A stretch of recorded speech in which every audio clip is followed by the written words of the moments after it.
কলেজে পড়, ডিসি লাগবে। আমার দেশে ডিসির অভাব, আদর্শমান ডিসি নাই, আদর্শমান এসপি নাই। আজকে যদি আমার দেশে আদর্শমান এসপি আর ডিসি থাকতো, কোন সুদখোর আর বেনামাজির থেকে কোরআনের বয়ানের অনুমতি লাগতো না।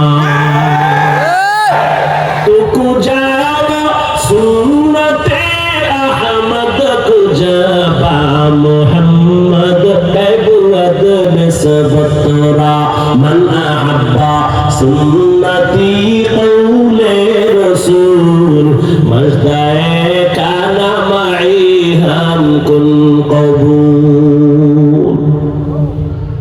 স্কুলে পড়ো, ডাক্তার হও, ইঞ্জিনিয়ার হও, প্রফেসর হও, ব্যবসায়ী হও, চাকরিজীবী হও, কি হইও না বলে। তার মানে বলে 3 জায়গার বেয়াদবি তোর জীবন নষ্ট করে ফেলবে, মরার আগে মরে যাবি। মানে রূহ থাকবে কিন্তু দেহ থাকবে না। 3 জায়গার বেয়াদবি করবি না, 3 জায়গায় মরে যাবি, তারপর বেয়াদবি করবি না। ও আমার কলিজার যুবক, এক জায়গা হলো তোমার জীবনের সফলতার চাবি মা বাবা।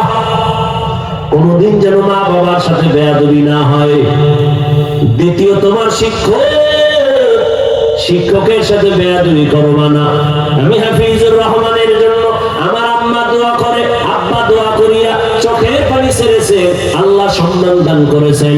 কিন্তু বয়ান আমার আম্মা শিখান নাই, আমার আব্বা শিখান নাই।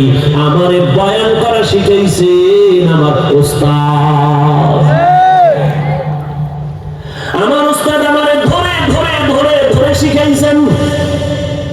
এই জন্য আমাদের বরিশালের গ্রামে একটা কথা আছে, মা বাবায় সন্তানের বানায় ভূত, শিক্ষকে বানায় পুত। মানে আসল মানুষ বানায় আমার শিক্ষক,